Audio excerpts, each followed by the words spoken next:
Radhe Radhe student. जैसा कि आपको पता है जो ये 70/70 की लड़ाई की ये जो सीरीज चल रही है ये इसका पार्ट 6 है और इसमें हम स्टूडेंट बहुत ही महत्वपूर्ण क्वेश्चनों को लेकर आए हैं। अर्थात आज हम गॉस्की प्रमेय के सभी डेरिवेशन को सॉल्व करेंगे और अगर आप इस वीडियो को बिना स्किप किए पूरा देख रहे हैं तो 100% गारंटी है कि इस वीडियो से आपको 1 या 2 क्वेश्चन एग्जाम में जरूर और जरूर मिलने हैं। तो 12th एग्जाम के दृष्टिकोण से यह वीडियो बेहद ही महत्वपूर्ण है। तो हमारा आज का पहला डेरिवेशन है कि गॉस्की प्रमेय की सहायता से कूलाम के नियम तथा वैद्योच्छेद की तीव्रता के सूत्र का निगमन कीजिए। स्टूडेंट एग्जाम में पिछली बार ये आया था कि गॉस्की प्रमेय की सहायता से वैद्योच्छेद की तीव्रता के सूत्र का निगमन कीजिए और या फिर आ सकता है कि गॉस्की प्रमेय की सहायता से कूलाम के नियम के सूत्र का निगमन कीजिए। तो हम दोनों ही एक ही डेरिवेशन में देखेंगे। यदि आपसे केवल वैद्योच्छेद की तीव्रता पूछ रहा है तो आप वहां तक डेरिवेशन सॉल्व करेंगे, कहां तक, यहां तक। अगर आपसे कूलाम का नियम बोल रहा है तो आप यहां तक डेरिवेशन सॉल्व करेंगे। मतलब कि आपको 2 डेरिवेशन नहीं बल्कि एक ही डेरिवेशन में दोनों डेरिवेशन को सॉल्व करना सीखना है। तो देखते हैं हम अपना पहला क्वेश्चन। चूंकि आपको पता है स्टूडेंट की जो गॉस्की प्रमेय है वो केवल और केवल बंद पृष्ठों पर ही लागू होती है। तो माना कि ये कोई गॉसियन पृष्ठ है तो आप बोलेंगे माना कि r त्रिज्या का कोई गोला है जिसका केंद्र O है, जिस पर +q आवेश स्थित है। केंद्र O से r दूरी पर कोई बिंदु P है जहां हमें वैद्योच्छेद की तीव्रता ज्ञात करनी है। और याद रखना बिंदु P पर परीक्षण आवेश Q0 स्थित है। ये जो आपका दिया गया है ये आपका जो Q0 है ये टेस्ट चार्ज है और यहाँ पे बिंदु O पर अर्थात केंद्र पर +q चार्ज स्थित है। तो आप बोलेंगे गॉसियन, आप माना कि कैसा लिखेंगे कि माना कि r त्रिज्या का कोई गोला है जिसका केंद्र O है, जिस पर +q आवेश स्थित है। केंद्र से r दूरी पर कोई बिंदु P है जहां हमें वैद्योच्छेद की तीव्रता ज्ञात करनी है। बिंदु P पर परीक्षण आवेश Q0 स्थित है। आप बोल सकते हैं यहाँ पर जो dA वेक्टर है वो आपका क्या है, गॉसियन पृष्ठ, और जो E वेक्टर है वो वैद्योच्छेद की तीव्रता है। और याद रखना इनके द्वारा जो गॉसियन पृष्ठ से जो मतलब की तीव्रता और गॉसियन पृष्ठ के बीच जो कोण बन रहा है वो 0 अंश का है। तो आप बोलेंगे गॉसियन पृष्ठ से निर्गत संपूर्ण वैद्युत फ्लक्स, तो d फाई E बराबर E डॉट da। आपको पता है फॉर्मूला होता है d, संपूर्ण का मतलब ही होता है स्टूडेंट समाकलन, अर्थात बंद समाकलन d फाई E बराबर E डॉट da। जब भी स्टूडेंट ये डॉट का सिंबल हटता है कोई ना कोई क्या जुड़ेगा यहाँ पे, जब भी ये डॉट का सिंबल हटता है जुड़ता है स्टूडेंट cos थीटा। तो यहाँ पे E da cos थीटा हो गया। थीटा बराबर आपने रखा 0 अंश, क्योंकि आपको पता है cos 0 का मान 1 होता है। तो यहाँ से cos खत्म, आपका E जो है कांस्टेंट है, आपने बाहर कर लिया। आपने देखा D के बगल में क्या लिखा है स्टूडेंट, फाई। आंसर क्या आएगा, समाकलन होने पर फाई। यहाँ पर D के बगल में A अर्थात A के सापेक्ष समाकलन, तो आपका आ गया A। यहाँ पर जो फाई है आपको चूंकि पता है किसी भी बंद पृष्ठ से निर्गत कुल वैद्युत फ्लक्स आवेश का Q/ε0 गुना होता है, अर्थात फाई का मान Q/ε0 गुना होता है। तो फाई बराबर क्या आया, Q/ε0।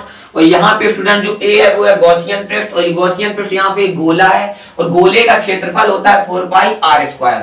तो आपने फाई की जगह पे रख दिया Q/ε0।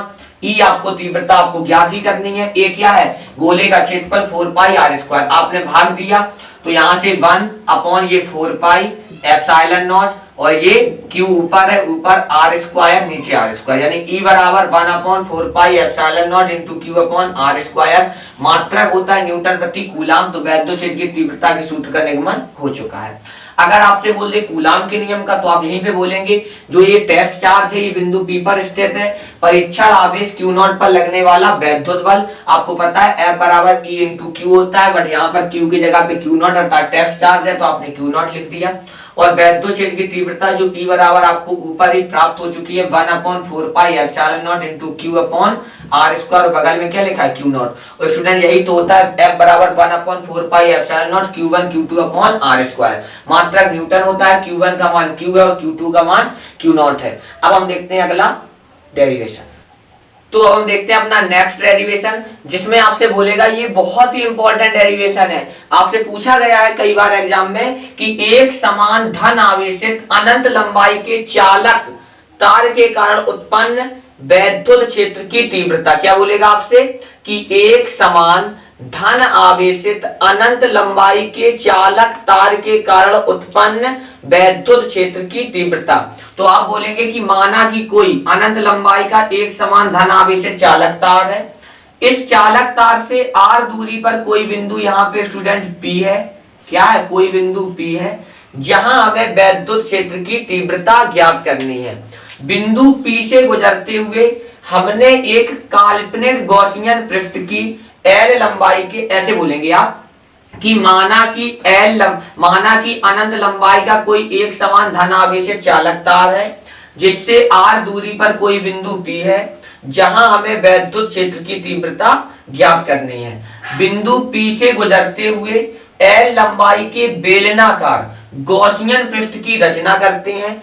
हम बिंदु P से गुजरते हुए L लंबाई के, अर्थात इस बेलन की लंबाई कितनी है, L लंबाई के बेलनाकार गॉसियन पृष्ठ की रचना करते हैं।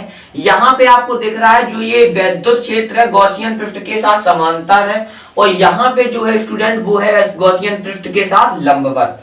तो लंबवत का मतलब होता है स्टूडेंट 90 अंश, और चूंकि आपको पता है कि वैद्युत फ्लक्स होता है EDA cos थीटा, और cos 90 का मान 0 होता है, अर्थात यहाँ पर जो फ्लक्स होगा वो 0 होगा। यहाँ पर हमें जो फ्लक्स है वो ज्ञात करना है। तो आप बोलेंगे गॉसियन पृष्ठ से निर्गत संपूर्ण वैद्युत फ्लक्स। स्टूडेंट जहां भी आपको संपूर्ण वर्ड दिख जाए समझ जाना संपूर्ण या कुल, कि वहां पर क्या होना है, समाकलन। तो बंद समाकलन d फाई बंद, क्यों, क्योंकि गॉसियन पृष्ठ गॉस की प्रमेय केवल बंद पृष्ठों के लिए लागू है। तो बंद समाकलन d फाई बराबर 0 0, आपने ये वाला जो फ्लक्स यहाँ पे शून्य होगा वो आपने डायरेक्ट ही शून्य रख लिया। यहाँ पे क्या है, E डॉट da, जब भी ये डॉट का सिंबल हटता है क्या जुड़ता है, cos थीटा। और यहाँ पे ये समांतर है गॉसियन पृष्ठ के साथ, अर्थात थीटा बराबर आपने रखा 0, cos 0 का मान 1, यहाँ से गायब cos 0। तो d फाई बराबर आपको मिला जो E कांस्टेंट है आपने बाहर कर लिया dA, d के सापेक्ष समाकलन होगा आंसर A, फाई E के सापेक्ष समाकलन होगा आंसर फाई E। चूंकि आपको पता है जो ये A है वो गॉसियन पृष्ठ है, बट यहाँ पे जो गॉसियन पृष्ठ है वो एक बेलन की आकृति का है। स्टूडेंट आपको याद होना चाहिए बेलन का क्षेत्रफल होता है 2 पाई RL। तो आपने इस जगह पे 2 पाई RL यूज किया, आपने इस 2 पाई RL से डिवाइड किया यहाँ पे, तो 1/2 पाई एप्सिलॉन नॉट, ऊपर ये Q नीचे RL। स्टूडेंट आपको एक चीज पता होनी चाहिए, रेखीय आवेश घनत्व 3 प्रकार के होते हैं। नंबर 1 रेखीय आवेश घनत्व, जिसका सूत्र होता है लैम्डा बराबर Q/L। आप परिभाषा बोल सकते हैं कि एकांक लंबाई पर उपस्थित आवेश को ही रेखीय आवेश घनत्व कहते हैं, और एकांक क्षेत्रफल पर उपस्थित आवेश को पृष्ठीय आवेश घनत्व कहते हैं, एकांक आयतन पर उपस्थित आवेश को आयतन आवेश घनत्व कहते हैं। अर्थात पृष्ठीय आवेश घनत्व सिग्मा बराबर Q/A, तो मात्रक निकलेगा कूलाम प्रति एरिया का मात्रक मीटर स्क्वायर, L लंबाई है तो कूलाम प्रति मीटर, V आयतन है तो कूलाम प्रति मीटर क्यूब। तो ये 3 आवेश घनत्व होते हैं, अर्थात L का मान यदि 1 होगा तो लैम्डा किसके बराबर होगा, Q के। एकांक लंबाई पर उपस्थित आवेश को रेखीय आवेश घनत्व, एकांक क्षेत्रफल पर उपस्थित आवेश को पृष्ठीय आवेश घनत्व, एकांक आयतन पर उपस्थित आवेश को आयतन आवेश घनत्व कहते हैं। तो यहाँ पे आपको दिख रहा है जो रेखीय वर्ड है, क्योंकि ये लंबाई के साथ लंबाई है, अर्थात यहाँ पर क्या है, रेखीय आवेश घनत्व यूज होगा स्टूडेंट। तो आपने लिखा लैम्डा बराबर Q/L, आपने क्रॉस मल्टीप्लाई किया तो Q का मान आपको क्या मिला स्टूडेंट, लैम्डा L। यानी अर्थात जहां पर आपको Q दिख जाए वहां पे आप लैम्डा इंटू L लिख सकते हैं। तो इस Q की जगह पे हमने लिख दिया लैम्डा इंटू L बटे में RL, L से L स्टूडेंट कैंसिल, तो आया E बराबर 1/2 पाई epsilon naught into lambda upon R Newton प्रति कूलम। या आप इसे ऐसा भी लिख सकते हैं, आपने ऊपर नीचे 2 का गुणा 2 का भाग किया तो E बराबर आपको मिलेगा 1/4 pi epsilon naught into 2 lambda upon R। याद रखना ये भी यहाँ पे आपको मिल सकता है, ठीक है, आपको प्रूविंग के लिए ये भी बोल सकता है।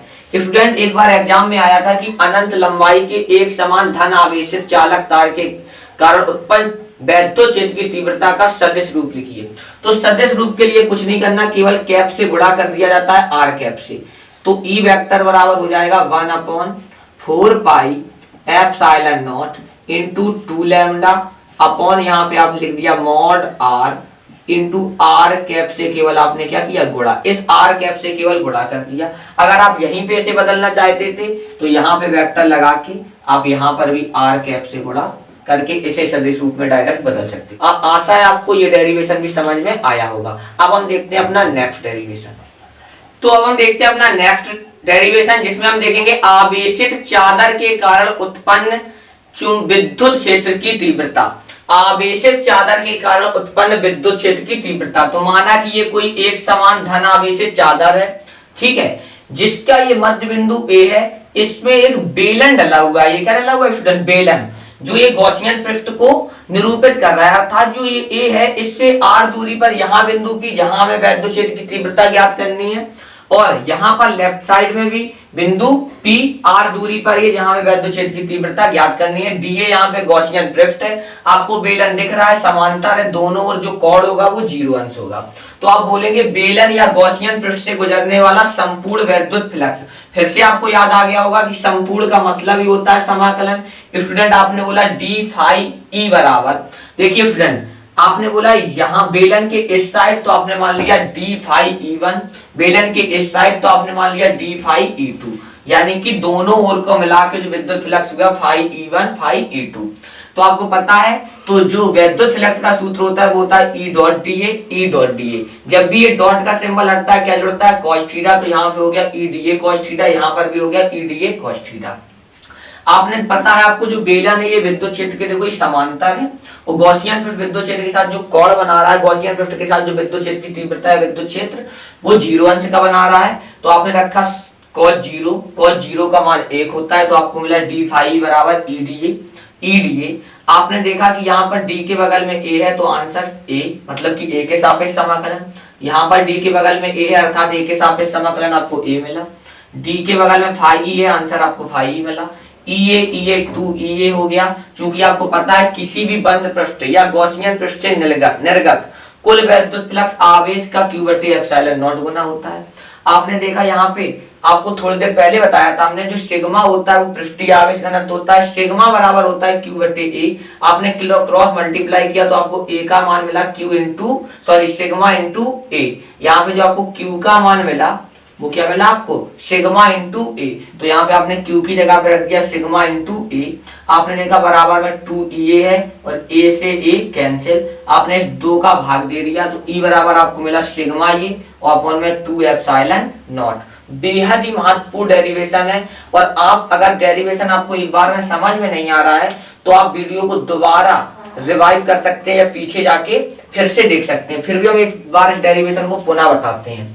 ये कोई अचालक धन आवेशित चादर है, जिसमें ये बेलन डला हुआ है, जिसका मध्य बिंदु ए है। मध्य बिंदु ए से आर दूरी पर कोई बिंदु पी है, यहाँ पर भी आर दूरी पर कोई बिंदु पी है, जहां हमें वैद्युत क्षेत्र की तीव्रता ज्ञात करनी है।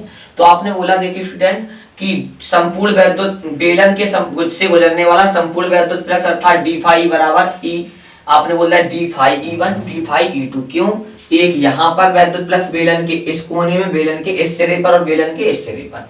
तो फाई बराबर क्या होता है, ई डॉट डी ए। जब भी ये डॉट का सिंबल हटता है क्या जुड़ता है, कॉस थीटा, क्योंकि थीटा बराबर 0 अंश है, तो कॉस यहाँ से गायब हो गया, ई डी ए। अब डी के बगल में ए लिखा है, अर्थात एरिया के सापेक्ष समाकलन, तो ई ए तो ई ए, आपको यहाँ पे फाई के सापेक्ष समाकलन फाई, ई ए जुड़ के 2 हो गया। क्योंकि आपको पता है सिग्मा यहाँ पे पृष्ठीय आवेश घनत्व, क्योंकि यहाँ पे चादर है जो कि एरिया घेर रही है, तो आपने यहाँ पे लिखा सिग्मा बराबर Q बटे क्रॉस मल्टीप्लाई किया, सिग्मा बराबर Q बराबर सिग्मा इंटू ए मिला आपको। तो आपने इस Q की जगह पे सिग्मा इंटू ए रख दिया, ए से ए कैंसिल, 2 से आपने डिवाइड कर दिया, तो E बराबर मिला आपको सिग्मा अपॉन 2 एप्सिलॉन नॉट। अब हम देखते हैं अपना नेक्स्ट डेरिवेशन। एक समान रूप से आवेशित प्लेटों के कारण उत्पन्न वैद्युत क्षेत्र की तीव्रता।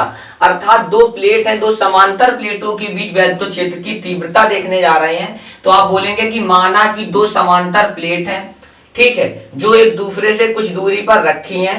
प्रत्येक प्लेट का जो क्षेत्रफल है वो कैपिटल ए तथा पृष्ठीय आवेश घनत्व क्या है आपका सिग्मा है। ये दोनों प्लेटें एक समान रूप से आवेशित हैं। हो सकता है ऋणात्मक आवेश हो, ये धनात्मक हो, या दोनों ऋणात्मक हो, या दोनों धनात्मक हो। अभी हमने दोनों को कंसीडर किया है धनात्मक, क्योंकि आपको पता है प्लस Q के कारण जो वैद्युत क्षेत्र की तीव्रता होती है वो दूर होती है, और माइनस Q के कारण अंदर की ओर होती है। तो प्लस क्यू है अर्थात वैद्युत क्षेत्र की तीव्रता E1 और E2 दोनों दूर की ओर है, ये बिंदु P है।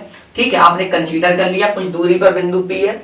तो आप बोलेंगे पहली प्लेट के द्वारा उत्पन्न वैद्युत क्षेत्र की तीव्रता, क्योंकि अभी थोड़ी देर पहले ही हमने, या मतलब आप बोल सकते हैं कुछ सेकंड पहले डेरिवेशन किया है कि किसी आवेशित चादर के कारण उत्पन्न वैद्युत क्षेत्र की तीव्रता की जो प्रूविंग हुई थी E बराबर सिग्मा अपॉन 2 एप्सिलॉन नॉट हुई थी। यहाँ पे हम बात पहली प्लेट की कर रहे हैं, तो E1 बराबर सिग्मा अपॉन 2 एप्सिलॉन नॉट। हमने बोला दूसरी प्लेट अर्थात इस प्लेट के कारण या इस प्लेट के द्वारा उत्पन्न वैद्युत क्षेत्र की तीव्रता अर्थात E2 बराबर sigma upon 2 epsilon not. Student आपने पढ़ा होगा जैसे आपकी विज्ञान में 10 नंबर आ गई और मैथ में 20 नंबर, आपसे बोले टोटल कितना नंबर आया, तो आप बोलेंगे 20 और 10 30। अर्थात आप बोल सकते हैं बिंदु P पर परिणामी तीव्रता। तो E बराबर दोनों को आप क्या करेंगे, प्लेट 1 और प्लेट 2 की तीव्रताओं को जोड़ देंगे अर्थात E बराबर E1 प्लस E2। तो E बराबर E1 का मान भी था सिग्मा अपॉन 2 एप्सिलॉन नॉट और E2 का मान भी था सिग्मा अपॉन 2 एप्सिलॉन नॉट। आपने यहाँ से लासा लिया या एलसीएम लिया 2 एप्सिलॉन नॉट, तो सिग्मा प्लस सिग्मा और सिग्मा जोड़ के 2 हो गए स्टूडेंट, 2 सिग्मा।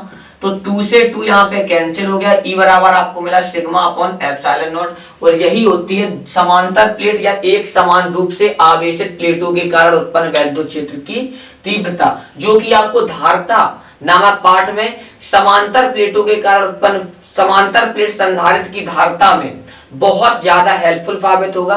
तो इस सूत्र को आप याद रखना, E बराबर सिग्मा अपॉन एप्सिलॉन नॉट। आशा है आज का वीडियो आपको बहुत अधिक पसंद आया होगा, और यदि आपने वीडियो बिना स्किप किए पूरा देखा है तो मैं गारंटी ले सकता हूं कि आपको 2022 के 12th एग्जाम में आपको इस वीडियो से ही 1 या 2 क्वेश्चन आपको जरूर मिलेगा। ठीक है, धन्यवाद।